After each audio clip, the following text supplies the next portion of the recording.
Welcome to Rekha's Healthy Aging is in Your Hands. I'm a physical therapist with over 3 decades of experience in neurology and geriatrics. I also am a certified functional standards of optimal aging expert. In my role as a clinical educator, I realized that 80% of age related decline is preventable. All the people that I saw with strokes, broken hips, back pain, neck pain, knee pain, shoulder pain, all of this is preventable if we adopt the right lifestyle practices. And unfortunately, most of medicine today is practiced by treating disease. It's not about keeping people well. So, wellness is something that some insurance companies are slowly making small inroads. If you are between the ages of 40 and 80 or over 40 and you want to stay well till your last decade, then this is for you. You may feel very satisfied that you go for an annual checkup to a physician who tells you how well your heart, lungs, and other organs are functioning. However, that is of utmost importance, but you also need to check how your physical functioning is with some objective measures so that you know that as you're getting older, will you be able to walk, run, climb stairs, travel, play with your grandchildren, pursue all your passions as you get into your older decades? There are now evidence-based measures that give you objective numbers to tell you whether you're slowly losing strength or balance. Is that putting you at risk for falls? Are you going to be able to recover from a stumble? Will you be able to continue to play golf or tennis or do the things you love? There's research which shows that 20 to 30% of older adults who fall suffer from serious injuries like hip fractures or head injuries, which can result in death or serious disability. In this series, I'm going to take you on a journey where each time I'm going to give you a simple home-based test which will give you an objective measure to see how you compare to other people in your age group or age-related peers. And after you identify the areas and which facets of fitness that you are lacking in, you can build in those programs, and I will be showing you 3 levels of exercise programs for different facets like strength, balance, flexibility, posture, and all the different things we need to do to stay fit. Because many a time, like if you're a runner, you run but you don't do the right stretches, and very soon you have an Achilles tear or a hamstring strain, and you get injuries that are totally avoidable.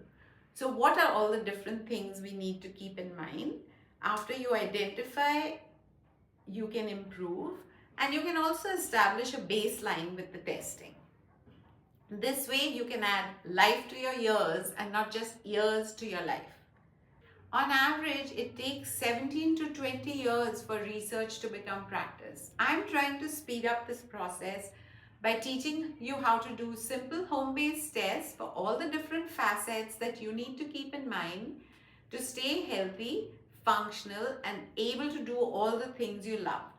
For today's 2 simple tests that would be useful as a baseline, if you're not a regular exerciser or you just do some walking for exercise, if you walk at least a minimum of 20 minutes a day, this test is for you.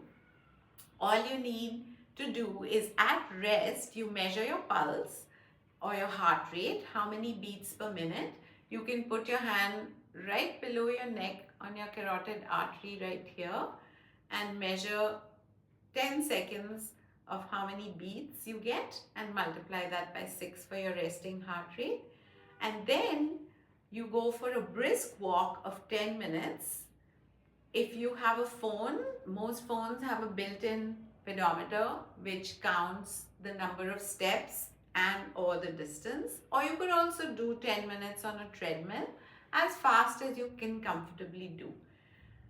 So the results, at the end of the 10 minutes, you count your pulse again and see how much it went up, which would be your exercise heart rate. And so then you see the distance you were able to do in 10 minutes, which gives you a baseline of where you are before you start on this adventure with me. The second one is for people who do more exercise and maybe do some running. And if you run at least 20 to 30 minutes 3 times a week, then this test is for you. This is called the 1.5 mile run test. This can also be done on a treadmill or a standard high school running track, which is usually a quarter mile, and you would have to do 6 laps for 1.5 miles. It's pretty much the same process. You measure your heart rate at rest when you're sitting down, note it down, and then once you do your warm-ups and your stretches, then go ahead and do your run and time it and see what was the best time you got on the 1.5 mile run at the beginning, and at the end of the run, again check your exercise heart rate. This would be your baseline, and you'd see whether you were able to complete it, did you get out of breath, and how you did. And 6 to 8 weeks later, if you repeat the test, then you can see in the 10-minute walk test, you should be able to get a longer distance, and maybe your heart rate doesn't go up that much, which shows you're fitter now. And for the run, you might get a better time, and the same thing with the heart rate. So that establishes a baseline for your aerobic fitness to see how your heart and lungs are functioning. Of course, your strength and balance count because you're running and walking. And we will bring you more in the next video. That's all for today. Bye-bye.